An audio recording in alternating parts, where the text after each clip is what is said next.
Hello guys, मैं मीनाक्षी फिर एक बार आपके साथ। पिछली बार हमने बाल विकास के बारे में बात की थी, वीडियो में एक्सप्लेन किया था, और आज हम जो है बाल विकास की अवस्थाओं के बारे में बात करेंगे।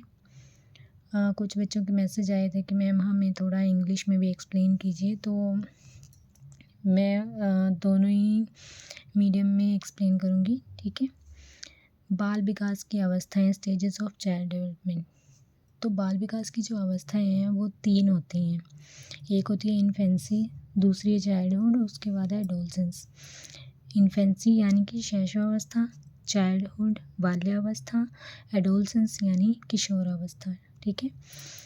इन्फेंसी में जो होती है वो 0 से 5 साल तक, चाइल्डहुड जो है बाल्यावस्था वो 5 से 12 साल, एडोलसेंस जो है किशोरावस्था जिसे कहा जाता है वो 12 से 18 साल, कई बार इसे 19-20 साल भी कह दिया जाता है, टीनेज कहते हैं इसे। तो यहाँ बात बाल विकास की हो रही है, इसलिए ये 3 स्टेजेस ही इसमें बताई गई हैं, इन्फेंसी, चाइल्डहुड एंड एडोलसेंस।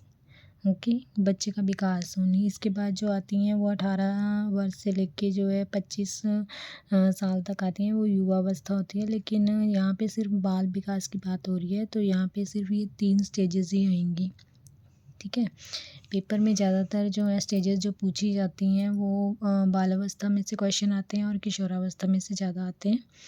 तो मैं जितने भी क्वेश्चन जो हैं एग्ज़ाम में आते हैं उसी के अकॉर्डिंग आपको करवाऊँगी। फर्स्ट स्टार्ट करते हैं शैशवावस्था। शैशवावस्था यानी इन्फेंसी। तो इसमें जो होता है ना बच्चा, वो 0 से 5 साल का होता है।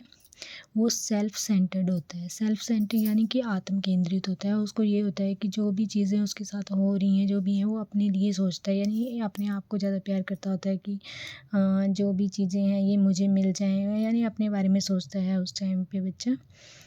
उसके बाद जो है इस अवस्था को जो है आधारशिला भी कहा जाता है, तो ये भी याद रखिएगा आधारशिला। कई बार ये क्वेश्चन पूछ लेते हैं कि शैशवावस्था को आधारशील जो अवस्था है वो किससे कहा जाता है, तो ये शैशवावस्था को कहा जाता है। इसके बाद है जो 0 से 5 साल का जो बच्चा होता है, वो ऑब्वियस सी बात है कि वो दूसरों पर निर्भरता होता है, यानी दूसरों पर निर्भर होता है, डिपेंड होता है दूसरों पे। तो क्योंकि बहुत सारी चीज़ों के लिए वो डिपेंड ही होता है दूसरों पे। उसके बाद अनुकरण, यानी कि वो किसी चीज़ का अनुकरण, बहुत सारे लोगों को, जैसे किसी को कुछ करते देखेगा बच्चा तो वो उसी चीज़ को कॉपी करने लग जाता है। उसके बाद है इस स्टेजेस में जो है, इस इन्फेंसी स्टेज में जो है बच्चे में जो है इमोशंस आने स्टार्ट हो जाते हैं। ओके, स्टार्ट होते हैं, इमोशंस आने स्टार्ट हो जाते हैं। उसके जो भाई बहन हैं उनके लिए इमोशंस होते हैं, उनसे दूर जाने का जो डर होता है, वो सब चीज़ें जो हैं इसमें आ जाती हैं। उसके बाद जो है भाषा सीखने का आदर्श काल भी कहा जाता है इसको, क्योंकि इसमें बच्चा जो है बहुत ही तेज़ी से बहुत जो है चीज़ें सीखता है, अपने जल्दी जल्दी इस चीज़ों को जो गहन करता है, यानी कि बहुत जल्दी गेन करता है उन चीज़ों को, ठीक है। और इस स्टेज में जो है बच्चों में बहुत ज़्यादा जो है जिज्ञासा पाई जाती है किसी भी चीज़ के लिए, बहुत ज़्यादा उत्सुक रहते हैं किसी भी चीज़ के लिए। तो फिर इसमें इस चीज़ में जो है आपने ये याद रखना है, एक तो ये याद रखना है कि ये सेल्फ सेंटर्ड होते हैं, दूसरा आधारशील कहा जाता है, तीसरा जो है डिपेंड होते हैं अदर्स पे, और उसके बाद जो है अनुकरण करते हैं, कॉपी करना स्टार्ट कर देते हैं, इमिटेट करना शुरू कर देते हैं। उसके बाद इमोशंस आ जाते हैं उनके बीच, और भाषा सीखने का भी आदर्श काल कहा जाता है इसे, भाषा सीखने का आदर्श काल। ओके, मैंने इससे पहले जीन पियाजे का भी आपको कॉन्सेप्ट समझाया है, उसमें 0 से 2 साल के जो हैं बताया, उसमें 4 स्टेजेस बताई गई हैं। तो फर्स्ट जो 0 से 2 साल का बताया था वो भाषा बोलना सीखता है, लेकिन बाद में ही वो भाषा को जो है सीखना शुरू कर देता है। तो इसमें जो है 0 से 5 साल का बीच में आया हुआ है, तो यानी कि बच्चा पहले भाषा बोलना सीखता है, उसके बाद जो है उसको धीरे धीरे सीखने लग जाता है, पहले भाषा बोलता है बाद में सीखना शुरू कर देता है, ठीक है। तो शैशवावस्था में ये सारे इंपॉर्टेंट है, ये आप याद रखिएगा। इसके बाद आती है बाल्यावस्था। तो बाल्यावस्था यानी चाइल्डहुड, ये माना जाता है 5 साल से लेकर 12 साल तक का। तो ये स्कूल गोइंग एज होती है, स्कूल गोइंग एज होती है, यानी कि बच्चा इस एज में जो है स्कूल जाना शुरू कर देता है। वैसे तो आजकल बच्चे जो हैं वो 2.5 साल 3 साल के बाद स्कूल जाना शुरू कर देते हैं, लेकिन ये साइकोलॉजी है तो इसमें जो है ना ये थोड़ी पुरानी साइकोलॉजी, जैसे पुराने जो पुराना जो थोड़ा पीरियड था उसमें जो है बच्चे जो है 6 साल के या फिर 5 साल के हो जाते थे तो उसके बाद स्कूल जाना स्टार्ट करते थे। ठीक है, 18-19 सेंचुरी की है ये, तो उस अकॉर्डिंग दिया हुआ है। बाल्यावस्था में जो है बच्चे जो है इसमें स्कूल गोइंग एज है, एक तो ये पॉइंट आपने याद रखना है। सेकंड ये कि गैंग एज हो जाती है, यानी साथ ही समूह बन जाते हैं, उनके टोलियाँ बन जाती हैं। अगर आपको क्वेश्चन पूछे कि टोली एज जो है कौन सी स्टेजेस में आती है, तो ये अपने बाल्यावस्था का लिखना है। टोली एज मतलब कि बहुत सारे बच्चे जो हैं एक साथ खेलना शुरू कर देते हैं, अपनी टोलियाँ बनाना शुरू कर देते हैं। ठीक है, तो इसे गैंग एज भी कहा जाता है। इसके बाद जो है बच्चे जो है ईगो सेंट्रिक हो जाते हैं, यानी कि अहम केंद्रित हो जाते हैं, अपने बारे में ज़्यादा सोचने लग जाते हैं। यहाँ पे जो था वो सेल्फ सेंटर्ड होता है। ठीक है, बच्चे अपने, लेकिन यहाँ ईगो सेंटर्ड में ये है कि बच्चे अपने आप को ही सब कुछ समझते होते हैं कि हम जो है हम कर सकते हैं, हम ऐसी चीज़ें जो बड़े करते हैं उनको कॉपी करने की कोशिश करते हैं, बड़ा बनने की कोशिश करते हैं, ईगो सेंट्रिक हो जाते हैं। ठीक है, इस एज को, बाल्यावस्था को जो है, चाइल्डहुड को गोल्डन एज भी कहा जाता है, सुनहरा काल। तो कई बार जो है हम ये सोचते हैं कि शायद कॉलेज एज जो होती है वो गोल्डन एज है। नहीं, कॉलेज एज जो होती है वो गोल्डन एज नहीं कहा जाता है, बाल्यावस्था को गोल्डन एज कहा जाता है, क्योंकि इसमें बच्चा बिल्कुल फ्री होता है, फ्री माइंडेड होता है, कोई उसे टेंशन नहीं होती है किसी चीज़ की भी, तो और खेलने में ज़्यादा व्यस्त रहता है, तो फिर ये गोल्डन एज जो है बाल्यावस्था को कहा जाता है। इसके बाद जो है इसे यूनिक काल भी कहा जाता है। यूनिक काल यानी कि अनोखा काल कहा जाता है इसे। तो ये भी याद रख लेना, एक तो गोल्डन एज हो गया, एक अनोखा काल हो गया, एक ईगो सेंट्रिक हो जाता है, इसमें गैंग एज होती है, स्कूल गोइंग एज होती है। ये सारे पॉइंट आपने याद रखने हैं, ये बाल्यावस्था में आते हैं। ओके, उसके बाद जो है सोशल इंटरेक्शन होने शुरू हो जाता है, स्टार्ट होता है। अगर आपको पूछे कि सोशल मतलब सोसाइटी में बिल्कुल इन्वॉल्व हो जाता है, तो वो इस बाल्यावस्था में नहीं होता है, वो एडोलसेंस में होगा। लेकिन सोशल इंटरेक्शन उनका जो है स्टार्ट हो जाता है, बच्चे खेलना शुरू कर देते हैं, बाहर एक दूसरे के साथ जो है टोलियाँ बनाना शुरू कर देते हैं, तो वो उनका जो सोशल इंटरेक्शन जो है, इंटरेक्शन वो स्टार्ट हो जाता है। ठीक है, तो ये था बाल्यावस्था का, ये आप पॉइंट जो है याद रखिएगा। एक तो स्कूल एज होती है, दूसरी गैंग एज होती है, गैंग बनाना शुरू कर देते हैं। उसके बाद ईगो सेंट्रिक होता है गोल्डन एज, और यूनिक और सोशल इंटरेक्शन हो जाता है। ठीक है, स्टार्ट हो जाता है। उसके बाद जो है इसमें एक और पॉइंट है, कि फॉल्स मैच्योरिटी आ जाती है। फॉल्स मैच्योरिटी माने कि उनको जो है ना ऐसा लगता, फॉल्स मैच्योरिटी झूठी एक मैच्योरिटी होती है कि हाँ बड़ों को देख के वो जो है बच्चा ये समझता है, वो अपने आप को बड़ा बनाने की कोशिश करता है कि नहीं, मैं बड़ों की तरह ये सब कुछ कर सकता हूँ। वो अपने आप को बड़ा दिखाने की कोशिश करता है, ज़्यादा समझदार दिखाने की कोशिश करता है। तो ये सब जो है फॉल्स मैच्योरिटी जो है वो भी बाल्यावस्था में आती है, तो इस पॉइंट को भी याद रख लीजिएगा।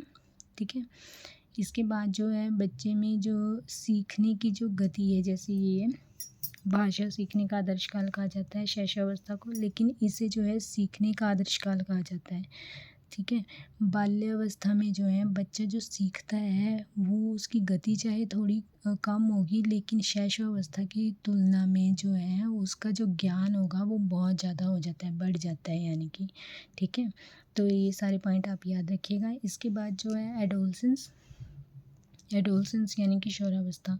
तो किशोरावस्था को जो है तूफ़ान का काल भी कहा जाता है।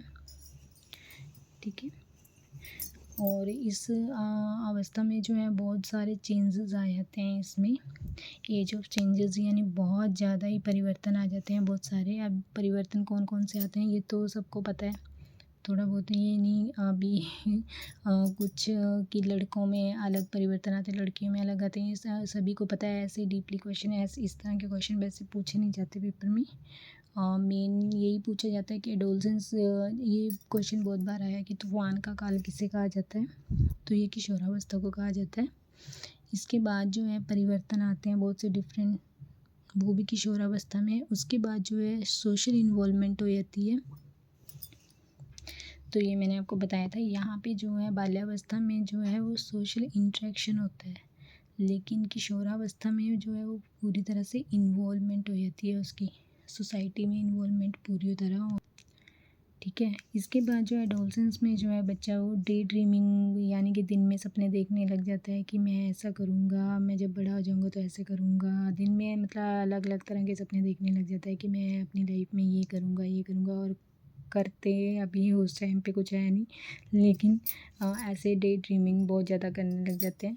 उसके बाद जो है इसमें इस किशोरावस्था में जो है बच्चों की जो स्मरण शक्ति होती है, ठीक है, वो बढ़ जाती है।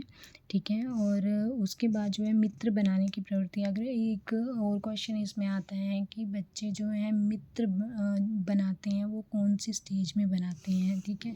कौन सी स्टेज में मित्र बहुत ही ज़्यादा सक्रिय मित्र बनाते हैं, तो वो बनाते हैं एडोलसेंस में। ठीक है। यहाँ पे मैंने आपको समझाया था गैंग एज यानी कि साथी समूह जो है उनका हो जाता है, लेकिन ये जो होते हैं मित्र नहीं होते हैं, मतलब साथी समूह होता है यानी एक दूसरे के साथ खेलते हैं बाल्यावस्था में, लेकिन थोड़े टाइम के बाद अगर उन्हें लगेगा कि कोई बच्चा उनके साथ सही तरीके से नहीं खेल रहा है तो वो वहाँ से फिर बोल देते हैं कि मुझे तुम्हारे साथ नहीं खेलना है, और वहाँ से चले जाते हैं। तो मतलब कि वो जस्ट खेलने के लिए एक दूसरे के साथ होते हैं, मित्र नहीं होते हैं जो।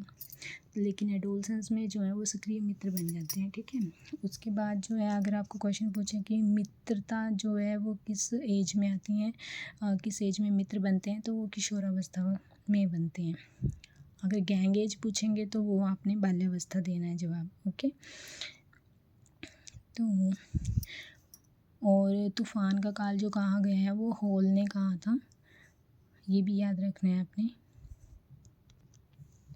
तो ये थी बाल विकास की अवस्थाएं। फिर से एक्सप्लेन कर देते हैं बाल विकास की अवस्था। Stages of child development, infancy, childhood, adolescence. Infancy जो होती है वो शैशवावस्था यानी कि 0 से 5 साल, और चाइल्डहुड जो बाल्यावस्था है वो 5 से 12 साल। एडोलसेंस जो है किशोरावस्था 12 से 18 साल। ठीक है।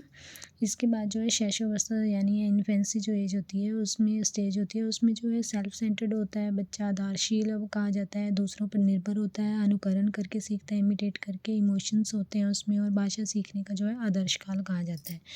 बाल्यावस्था जो है इसमें स्कूल एज कहा जाता है इसे। उसके बाद है गैंग एज कहा जाता है, साथी समूह बना लेता है, टोले बना लेता है। गोल्डन एज भी जो है वो बाल्यावस्था को कहा जाता है। ईगो सेंट्रिक हो जाते हैं बच्चे, अहम केंद्रित हो जाते हैं। यूनिक काल कहा जाता है, अनोखा काल भी जो है वो बाल्यावस्था को कहा जाता है। इसके बाद है सोशल इंटरेक्शन होने स्टार्ट हो जाता है, वो भी बाल्यावस्था में। ठीक है। इसके बाद जो है एडोलसेंस यानी किशोरावस्था। किशोरावस्था को जो है तूफ़ान का काल कहा जाता है। उसके बाद जो है इसमें अलग अलग तरह के जो है किशोरावस्था में जो है चेंजेस आने स्टार्ट हो जाते हैं बच्चे में। सोशल जो है इन्वॉल्वमेंट स्टार्ट हो जाती है, पूरी तरह से जो है इन्वॉल्व होना शुरू हो जाते हैं। उसके बाद जो है डे ड्रीमिंग स्टार्ट हो जाती है बच्चों में। उसके बाद जो है मित्र बनाना शुरू कर देते हैं बच्चे इस एज में, जो है उनके सक्रिय यानी पूरे पक्के मित्र बन जाते हैं। ठीक है। तो ये थी यह बाल विकास की अवस्थाएं, तो इन्हें अच्छे से याद कर लीजिएगा। और इसके बाद मैंने जो है आपको कहा था कि मैं साइकोलॉजी के कुछ क्वेश्चन लेके आऊँगी जो प्रीवियस ईयर के हैं सोल्व पेपर, तो अब वो करते हैं। इसमें जो है फर्स्ट क्वेश्चन जो है आपका, बाल केंद्रित शिक्षा का समर्थन निम्न में से किसके द्वारा किया गया है। तो जो बाल केंद्रित शिक्षा है उसका समर्थन जो है सबसे पहले जो किया है बाल केंद्रित शिक्षा का, वो है जॉन डीवी। ठीक है। इसे जॉन डीवी ने जो है बाल केंद्रित शिक्षा का समर्थन किया है। इसके बाद अगला क्वेश्चन आता है, हार्वर्ड गार्डनर द्वारा प्रतिपादित बुद्धि सिद्धांत है। जो हार्वर्ड गार्डनर है उन्होंने जो है बुद्धि सिद्धांत जो दिए है वो दिए है बहुबुद्धि सिद्धांत। ठीक है। बहुबुद्धि सिद्धांत। उसके बाद जो है बहुबुद्धि सिद्धांत में इन्होंने एक्सप्लेन भी किया है कि बहुबुद्धि सिद्धांत का यानी कि उन्होंने उनका मानना था कि जो बुद्धि जो है एक दूसरे से अलग होती है और ये 9 प्रकार की होती है जो उन्होंने दिए है। भाषाई बुद्धि, तार्किक बुद्धि, गणितिक बुद्धि, स्थानितिक बुद्धि, शारीरिक गतिक बुद्धि, संगीतिक बुद्धि, अंत पारस्परिक बुद्धि, अंत व्यक्तिक बुद्धि। ठीक है, तो इस तरह से इन्होंने जो 9 एक्सप्लेन की हुई है। उसके बाद जो है अगला क्वेश्चन है, एक 5 वर्ष के बालक की मानसिक आयु जो है वो 6 वर्ष की है। 5 साल का बच्चा है और उसकी मानसिक आयु जो है वो 6 साल की है।